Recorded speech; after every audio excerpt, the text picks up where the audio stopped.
जंगलपुर गांव में भोलाराम नाम का एक आदमी था जो कि बिल्कुल अपने नाम की तरह भोला था। भोलाराम लकड़ी काट काट कर जैसे तैसे अपना घर चलाता था। भोलाराम हर रोज की तरह आज भी घर से लकड़ी काटने निकला था।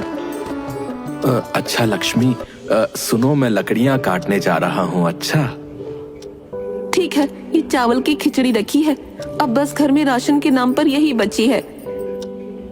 ठीक है लक्ष्मी, आज मैं थोड़ी ज्यादा मेहनत कर लूंगा। ऐसा कहकर भोलाराम जंगल में लकड़ी काटने के लिए चला जाता है। अरे आज जंगल में इतना सन्नाटा क्यों है? कोई भी लकड़ी काटने नहीं आया। खैर मुझे क्या, मैं तो अपना काम करके चला जाऊंगा। और फिर लकड़ियां काटने लगता है। तभी राजा के कुछ सिपाही भोलाराम के पास आ जाते हैं। तुम्हें पता नहीं कि महाराज ने लकड़ियां काटने पर प्रतिबंध लगा दिया है?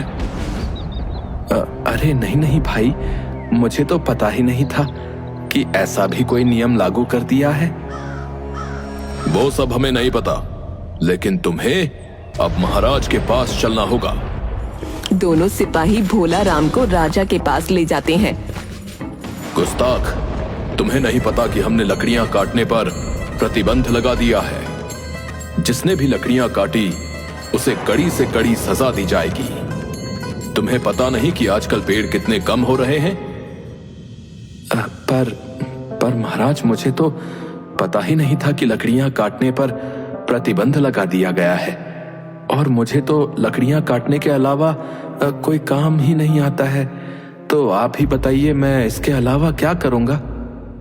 वो सब मुझे नहीं पता, लेकिन तुम आज से लकड़ियां नहीं काटोगे। ठीक है महाराज, मैं आज से लकड़ियां नहीं काटूंगा। पर आज तो मुझे छोड़ दीजिए, मुझे तो पता ही नहीं था कि ऐसा भी कोई नियम बना दिया गया है। ठीक है, लेकिन आगे से अगर लकड़ियां काटते हुए पकड़े गए तो तुम्हें कारागार में बंद कर दिया जाएगा।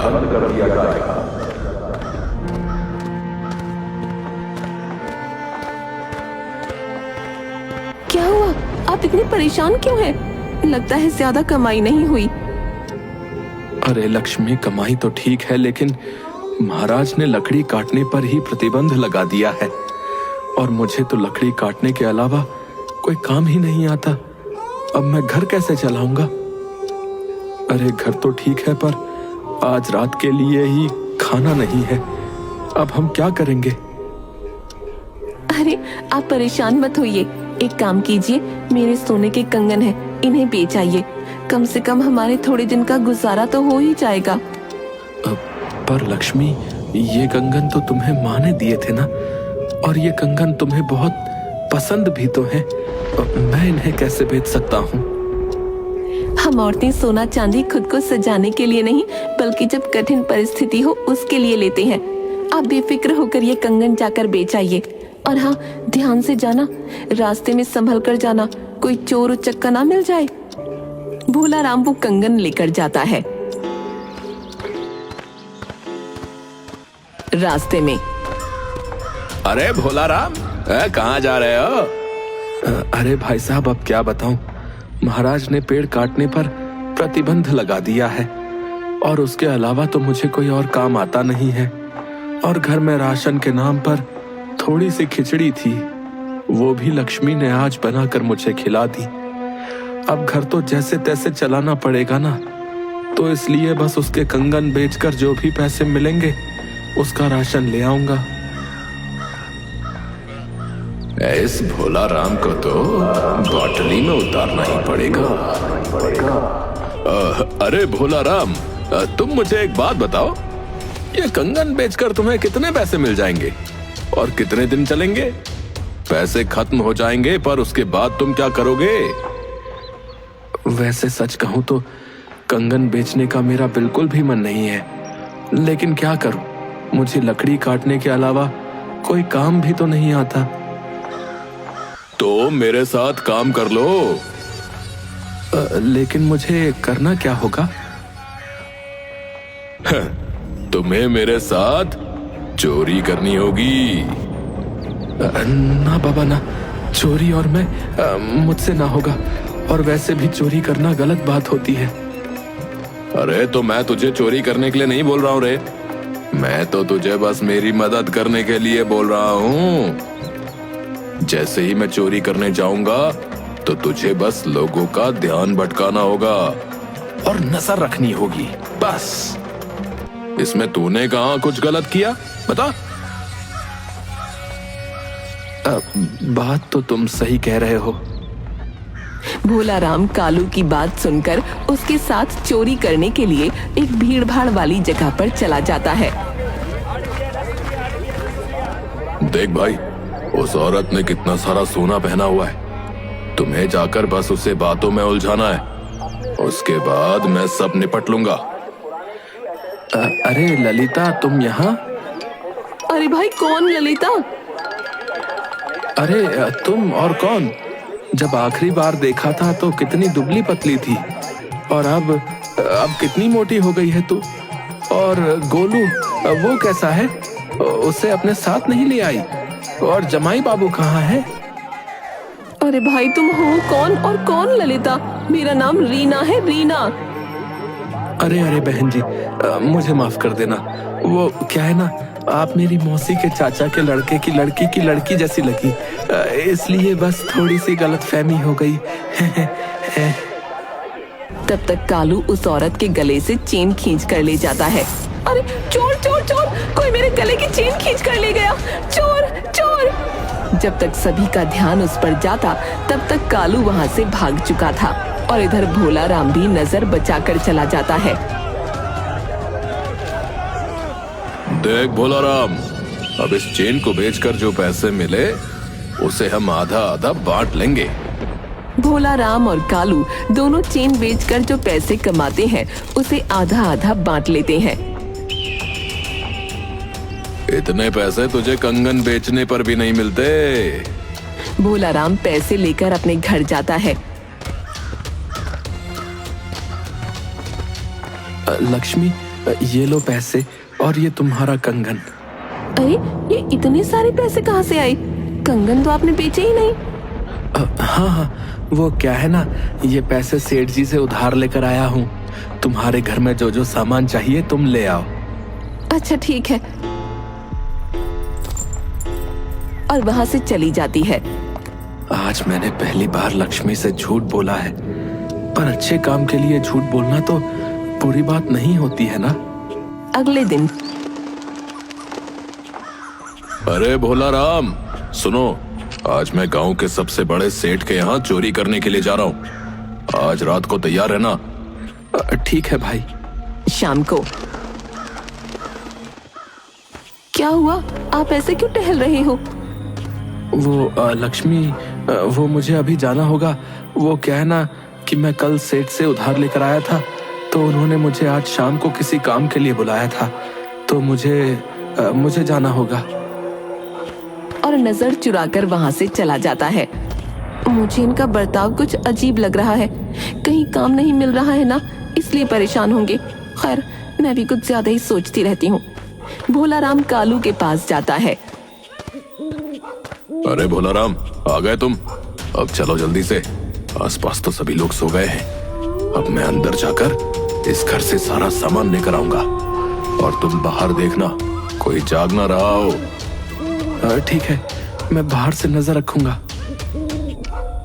कालू घर के अंदर जाकर सोना चांदी और सारा सामान चुराने में जुट जाता है।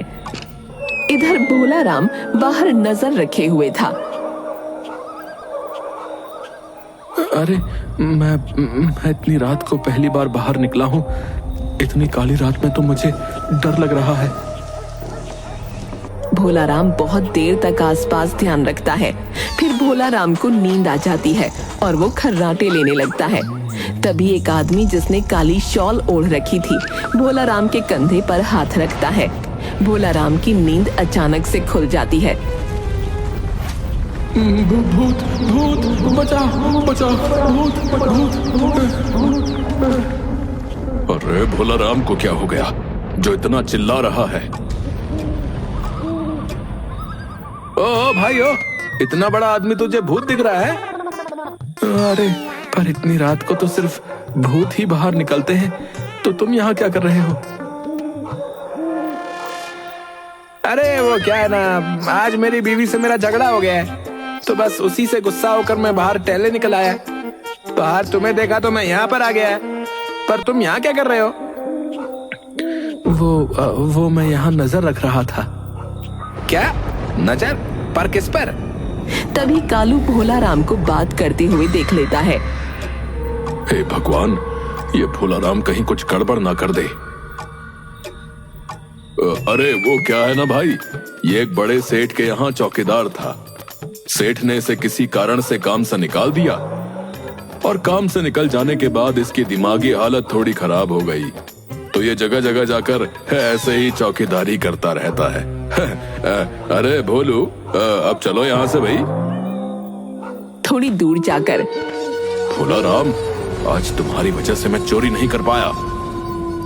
मुझे माफ कर दो भाई, वो क्या है ना, मुझे ऐसे किसी काम की आदत नहीं है, धीरे धीरे सीख जाऊंगा। इस बार तो ठीक है, पर अगली बार से ध्यान रखना। अब कल फिर से आ जाना। ठीक है, मैं कल आ जाऊंगा।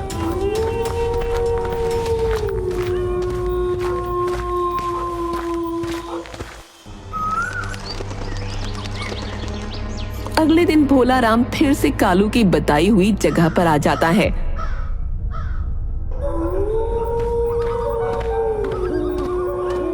देखो भोला राम, कल तो जैसे तैसे मैंने संभाल लिया, लेकिन आज कोई गलती मत करना। ठीक है भाई, मैं आज कोई गलती नहीं करूंगा। कालू छुपते छुपाते घर के अंदर जाता है और चोरी करने लगता है। इस बार मैं कोई गलती नहीं करूंगा। और इधर उधर देखने लगता है। तब उसे एक घर की दीवार पर बांसुरी दिखाई देती है। अरे अरे वाह, बांसुरी! बचपन में मैं कितनी सुरीली बांसुरी बजाता था। माँ हमेशा मेरी बांसुरी सुनने के लिए कितनी उत्सुक रहती थी। मुझे तो याद ही नहीं आखिरी बार मैंने बांसुरी कब बजाई थी। एक बार बांसुरी बजा कर देखता हूँ, क्या मैं आज भी वैसे ही बांसुरी बजा सकता हूँ? और बांसुरी बजाने लगता है। बांसुरी बजाने में वो इतना मगन हो जाता है कि वो भूल ही जाता है कि वो यहाँ पर कालू के साथ चोरी करने आया था। अंदर, अरे मैं सामान ले जाने ही वाला था, लेकिन अब इतनी रात को बांसुरी बजाने की सुध किसे आई? वो खिड़की से आसपास झांक कर देखता है तो उसे भोला राम दिखता है। इस भोला राम का मैं क्या करूं? ये तो एक दिन मुझे मरवा कर ही दम लेगा। जब तक कोई ना देखे तब तक जल्दी से ये झोला उठाकर निकल लेता हूं। और वहां से एक आदमी बाहर निकलता है। अरे भाई, कौन हो तुम? और इतनी रात को बांसुरी क्यों बजा रहे हो? क्यों नींद के दुश्मन बने हुए हो? कम से कम रात में तो सोने दो भाई। आदमी को देखकर कालू छुप जाता है। वो भाई, मैं यहाँ से गुजर रहा था और मुझे बांसुरी दिखाई दी तो मैं खुद को रोक नहीं पाया। अरे ना जाने कहाँ कहाँ से आ जाते हैं भाई, हैं? ना खुद सोते हैं और ना दूसरों को सोने देते हैं। माफ कर दो भाई, अब नहीं बजाऊंगा। और वहां से दूर चला जाता है। भोला राम, मैं तुम्हारा क्या करूं? हैं? अगर तुम ऐसे ही मेरे साथ रहे तो एक ना एक दिन मैं पकड़ा जाऊंगा और उसका अंजाम बहुत बुरा होगा। भोला राम कुछ सोचते हुए घर जाता है। अरे क्या हुआ? आजकल आप कहाँ गायब रहते हो? देख रही हूँ बहुत परेशान रहने लगे हो। भोला राम लक्ष्मी को सारी बातें बताता है। क्या आप और चोरी? मुझे माफ कर दो लक्ष्मी, मैं भटक गया था। मुझे कुछ समझ नहीं आ रहा था कि हमारा घर कैसे चलेगा, लेकिन अब मुझे एहसास हो गया है कि मैं गलत था। अब मैं कभी कोई गलत काम नहीं करूंगा। मैं कल ही कुछ काम ढूंढ लूंगा और अपनी मेहनत से पैसे कमाऊंगा। पर मैं काम क्या करूंगा? मुझे तो कोई काम ही नहीं आता। कल जब मैं दुकान से कुछ सामान खरीदने गई थी तब हमारे गांव की दुकान वाले को एक आदमी की जरूरत थी। आप वहाँ क्यों नहीं पूछ लेते? ठीक है, मैं कल ही जाकर दुकानदार से बात कर लूंगा।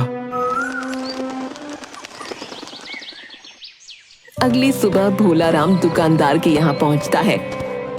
अरे भाई, सुना है कि तुम्हें एक आदमी की जरूरत है। हाँ हाँ भाई, बहुत दिन से एक आदमी की तलाश है जो मुझे थोड़ी मदद करवा दे। भाई, तो क्या मैं तुम्हारी दुकान पर काम कर सकता हूँ? अरे क्यों नहीं भाई, क्यों नहीं। नेकी और पूछ पूछ, तुम जब चाहो तब से मेरी दुकान पर आ सकते हो भाई। ठीक है, तो मैं आज ही से काम शुरू कर देता हूँ।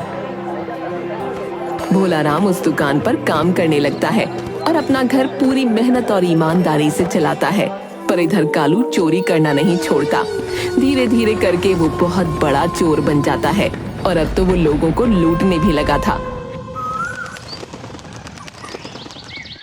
एक दिन कालू एक सुनसान रास्ते पर एक पेड़ पर चुपचाप आकर बैठा हुआ था। तभी दो आदमी जिनके हाथ में बहुत बड़ा झोला था वहां से निकलते हैं। अरे भैया जल्दी चलो, सुना है यहाँ पर एक लुटेरा भी है। अगर हम उसके हाथ लग गए तो मैं अपनी बेटी की शादी कैसे करूंगा। कालू उन्हें आते देख लेता है। अरे वाह, आज तो मेरी चांदी ही चांदी है। कालू उस आदमी के सामने आ जाता है। तुम्हारे पास जो भी है वो सब मुझे दे दो। अरे नहीं नहीं भाई, ये सब मैं अपनी बेटी की शादी के लिए ले जा रहा हूँ। अगर तुमने ये सब ले लिया तो मैं कहीं भी मुंह दिखाने लायक नहीं बचूंगा। कालू उस आदमी को धक्का देता है और उसके हाथ का झोला छीन लेता है। वो झोला मुझे दे दो, मैं अपनी बेटी की शादी कैसे करवाऊंगा। हाँ हाँ भाई, इसने बड़ी मेहनत से पाई जोड़ी है और अगर आपने इसके पैसे लूट लिए तो ये अपनी बेटी की शादी कैसे करवाएगा। अगर पैसे देने ही होते तो मैं लेता ही क्यों बे। चल भाग यहाँ से। और वहां से चला जाता है। अरे अब मैं क्या करूंगा, अपनी बेटी की शादी कैसे करवाऊंगा। अब तो महाराज ही हमारा न्याय करेंगे। दोनों आदमी राजा के पास पहुंचते हैं और उन्हें सारी बात बताते हैं।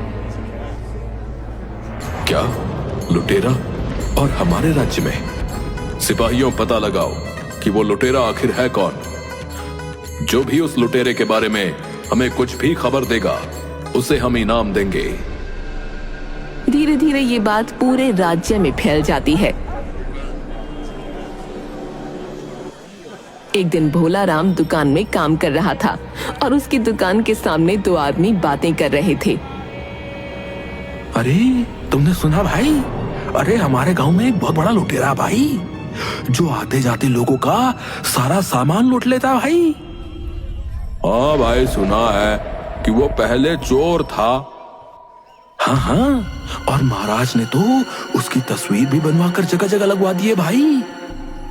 भोला राम उन दोनों की बात सुन रहा था। अरे ये तो कालू है। अरे सुना है कि महाराज ने इसके ऊपर इनाम भी रखा है भैया। हाँ, जो भी इसे पकड़वाने में महाराज की मदद करेगा उसे पूरे 10,000 का इनाम मिलेगा। अब पूरे 10,000 रुपए का इनाम। फिर घर आकर वो सारी बात लक्ष्मी को बताता है। तो आप क्यों नहीं पकड़वा देते उस कालू को? आपको पता है ना वो कहाँ रहता है। मैं फालतू के झमेले में नहीं पड़ना चाहता। अरे फालतू कैसे हुआ? उसने न जाने कितने सारे भोले भाले लोगों को लूटा है। अगर उस एक के पकड़े जाने से इतने लोगों का फायदा हो तो उसे पकड़वाने में क्या बुराई है? और आपके अलावा और किसी को नहीं पता कि वो कहाँ रहता है। हाँ, बात तो तुम बिल्कुल सही कह रही हो। अगले दिन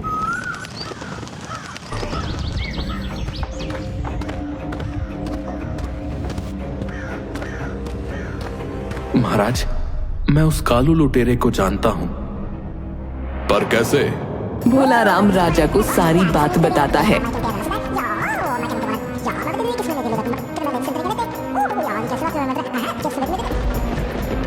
तो क्या तुम हमें उसके घर तक ले जा सकते हो? हाँ महाराज, क्यों नहीं। फिर भोला राम राजा और उनके सिपाहियों को कालू के घर तक ले जाता है। महाराज, ये देखिए, यही है उस कालू लुटेरे का घर। आप जाइए और उसे पकड़ लीजिए, पर हाँ, उसे ये मत बताना कि मैंने आपको उसके घर का पता बताया है। भोला राम, आज तुमने हमारी बहुत बड़ी मदद की है। राजा अपने सिपाहियों के साथ कालू के घर पहुंच जाता है। सिपाहियों, पकड़ लो इस कालू को। अरे अरे, आपको कैसे पता चला कि मेरा ठिकाना कहाँ है? तुम्हें क्या लगा कि तुम हमारी प्रजा को ऐसे ही लूटते रहोगे और हम हाथ पर हाथ धरे बैठे रहेंगे? सिपाही कालू को पकड़कर बंद कर देते हैं। भोला राम, तुमने हमारी बहुत बड़ी मदद की है, और जैसा कि कालू के ऊपर 10,000 रुपए का इनाम था, तो वो तुम्हारे घर भिजवा दिया जाएगा। उन पैसों से भोला राम ने अपनी खुद की एक दुकान शुरू की और पूरी मेहनत से काम करने लगा।